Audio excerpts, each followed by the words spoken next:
du Père, du Fils et du Saint-Esprit, un seul Dieu, Amen. Chers téléspectateurs, ce sermon en deux parties qui aborde le sujet du mariage chrétien. Avec qui vais-je me marier? S'adresse plus particulièrement aux jeunes. Dans cette première partie, nous allons nous intéresser aujourd'hui au thème suivant. Comment prendre une décision? Quelles sont les trois sortes d'amour? Et comment voyez-vous le mariage? Comme introduction, qu'il soit orthodoxe, non orthodoxe ou même non chrétien, beaucoup demeurent fascinés par la beauté de la cérémonie du mariage telle que nous le célébrons dans notre Église. C'est pourquoi c'est à vous que s'adresse en premier lieu mon appel, vous tous sur qui repose la vie de notre Église et l'avenir de vos enfants. Je vous demande de réfléchir profondément au sacrement du mariage, de choisir une direction éclairée afin de vous diriger vers une vie droite et pure, marquée par une fidélité irréprochable. Comment prendre une décision? 1. Les éléments qui vous aident à prendre une décision. L'esprit, la conscience, la raison, l'âme, c'est-à-dire l'instinct, les habitudes, l'orientation et les émotions, le corps et la société. 2. Comment faire pour trouver votre futur époux ou épouse? Priez le Seigneur qu'il vous guide. Observez l'état de votre conscience. Réfléchissez à la faisabilité de votre projet à différents niveaux financiers, culturels et sociaux. Vérifiez votre compatibilité à accomplir ensemble ce projet de mariage. La beauté physique peut avoir son rôle à jouer selon les critères et la sensibilité de chacun, sans qu'elle soit pour autant le critère principal. Observez la personne de votre choix afin de savoir si elle respecte les traditions et les valeurs de l'Église et de la société. L'application de ces éléments vous permettra d'obtenir une décision équilibrée, tel un morceau de musique harmonieux sans cacophonie. De même que pour une symphonie, tous les instruments de musique sont nécessaires, il en va de même pour une décision harmonieuse qui ne doit pas se concentrer sur un point unique au détriment des autres. Toi, ce qui peut vous aider à savoir si vous avez fait le bon choix. Le Saint-Esprit, le Père spirituel et le dialogue constructif avec nos proches de bons conseils. D'abord, le Saint-Esprit. Il demeure en nous, guide notre conscience, illumine notre chemin. Il nous encourage lorsque notre choix est bon et nous fait des reproches par l'intermédiaire de notre conscience. Par une prière sincère et l'écoute de l'Esprit Saint, celui-ci nous inspire, car tous ceux qui sont conduits par l'Esprit de Dieu sont fils de Dieu. Le Père spirituel, il est nécessaire d'avoir à vos côtés un Père tendre, aimable, ayant beaucoup d'expérience et de maturité. Il représente la voie spirituelle et la voie de la raison. Il vous accompagne, vous conseille et garde les secrets de votre vie. Le dialogue constructif avec nos proches de bons conseils. Famille, amis, serviteurs de l'Église et pères de confession.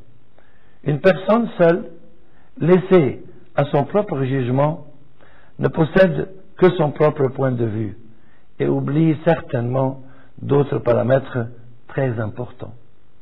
Nos pensées sont limitées et nous risquons de nous tromper en suivant uniquement notre propre raisonnement.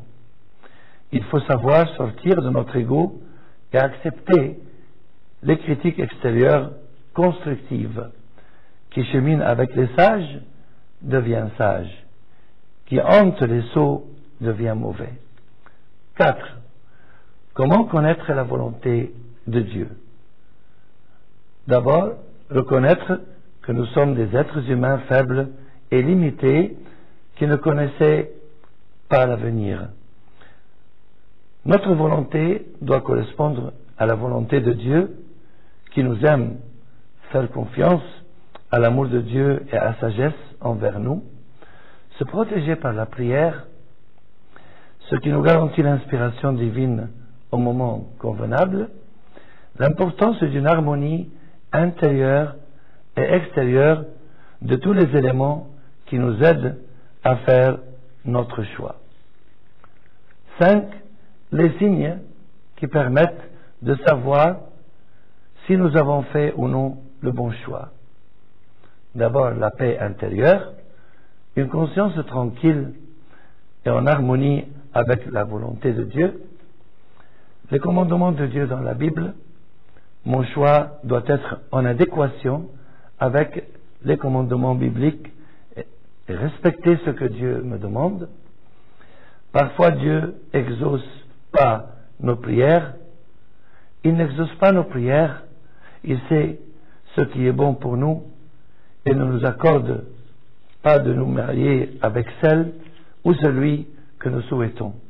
Vous demandez et ne recevez pas parce que vous demandez mal, afin de dépenser pour vos passions.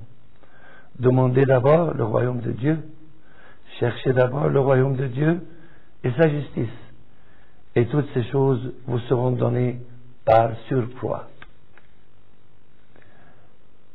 Chers frères et sœurs, permettez-moi de vous parler de 3 sortes d'amour. Il existe 3 sortes d'amour: l'éros, la philia et l'agape, ou l'agapé. Définition de l'éros: c'est un amour égocentrique, un niveau le plus bas. La philia, c'est un amour attentionné, mais dominé par les sentiments humains, niveau intermédiaire, moins centré sur l'ego. L'agape, un amour divin, chrétien et véritable, qui fait preuve d'abnégation, c'est-à-dire sacrifice de soi. Le niveau le plus haut, il est l'image de l'amour du Christ envers nous. Un amour qui donne ou qui reçoit. L'éros, il reçoit seulement et il est possessif. La philia, il donne et il reçoit. Il sort un peu de son ego. L'agape, il donne sans rien attendre. En retour, c'est un amour dirigé vers Dieu à travers l'autre. La nature de l'amour, l'éros, c'est un amour lié au plaisir des sens et au désir. La philia, c'est un amour irréfléchi, lié au sentiment et instable, sentimental et romantique. Quant à l'agape, il est le fruit du Saint-Esprit, Galates chapitre 5, verset 22. C'est un amour équilibré, réfléchi, stable, mature et solide. Quand l'homme a-t-il connu ces différents types d'amour? L'éros et la philia ont été connus après la chute d'Adam et Ève. Quant à l'agape, avant la chute d'Adam et Ève, et grâce au salut que le Christ nous a offert sur la croix. Et finalement, la relation entre le type d'amour et le mariage. L'éros, c'est un mariage impulsif, basé sur le désir et dominé par l'égoïsme. La philia, c'est un mariage social, basé uniquement sur les sentiments. Quant à l'agape, c'est un mariage chrétien, basé sur l'amour du Christ. À quel niveau pensez-vous vous trouver? Lorsque je refuse le sacrifice et le don de moi-même, je suis encore dans l'éros. Lorsque j'accepte le sacrifice, mais sans joie, je suis dans la philia. Lorsque j'accepte le sacrifice avec joie, je suis dans l'agape. L'éros ou la philia peuvent être transformés en agape par l'œuvre du Saint-Esprit et par la persévérance spirituelle du croyant. Une autre question. Comment voyez-vous le mariage? 1. Pour une vision réaliste du mariage, du fait de certains films, romans ou de conversations superficielles, certains ont une vision totalement faussée du mariage. Ils croient que le mariage consiste en un état de bonheur permanent dans lequel on recevrait tout de l'autre.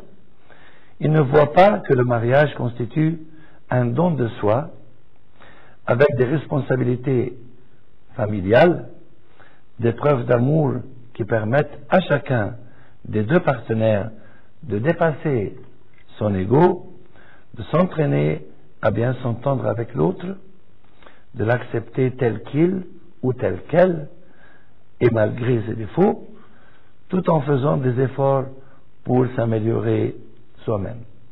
2.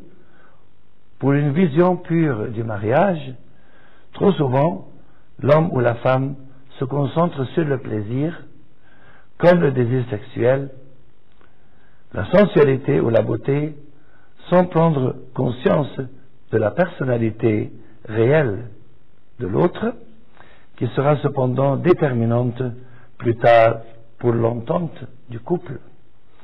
Avant de se marier, il faut bien faire la distinction entre amour et désir, car la différence entre les deux est immense. Le mariage est l'un des sacrements de l'Église et doit impérativement être précédé par un acte de repentir, c'est-à-dire qu'il faut se débarrasser des anciens péchés et de ces anciennes pensées charnelles et faussées. Cet acte de repentir dans le mariage doit être renouvelé par les deux époux durant toute leur vie. Ce repentir reflète la pureté du cœur et la vision des deux époux et leur permet de vivre dans la sainteté.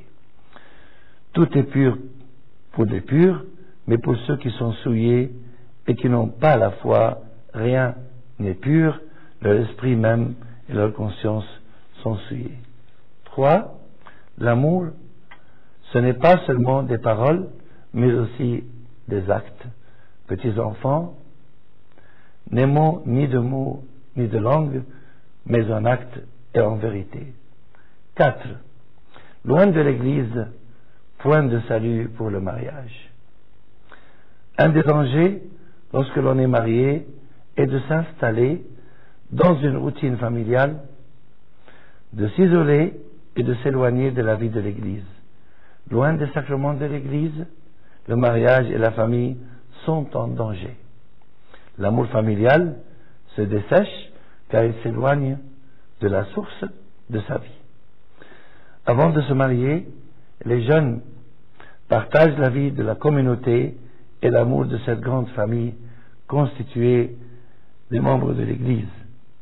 Après le mariage, ils partagent un amour familial sans être séparés de l'amour fraternel qu'ils partagent au sein de l'Église. 5. Le mariage, chemin de sainteté.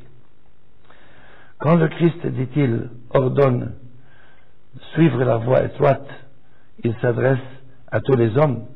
Le moine et le séculier doivent atteindre les mêmes hauteurs. Ils auront les mêmes comptes à rendre. La 20e homélie de Saint Jean Chrysostome sur l'épître de Saint Paul aux Éphésiens.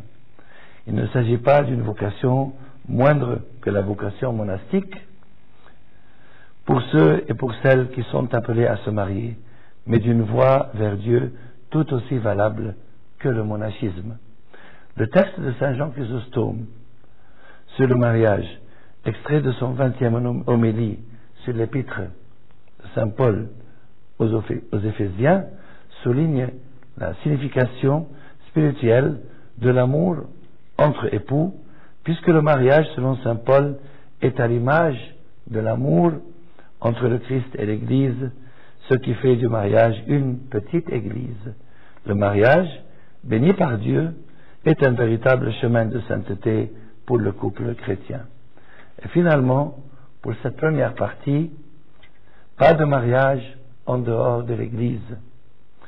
La femme demeure liée à son mari aussi longtemps qu'il vit. Mais si le mari meurt, elle est libre d'épouser qui elle veut dans le Seigneur seulement. En conclusion de cette première partie, chers téléspectateurs, j'espère que vous avez appris 3 choses qui sont comment prendre une décision, quel est le véritable amour chrétien, et que vous avez maintenant une vision pure et réaliste du mariage chrétien, et gloire à Dieu pour les siècles des siècles. Amen.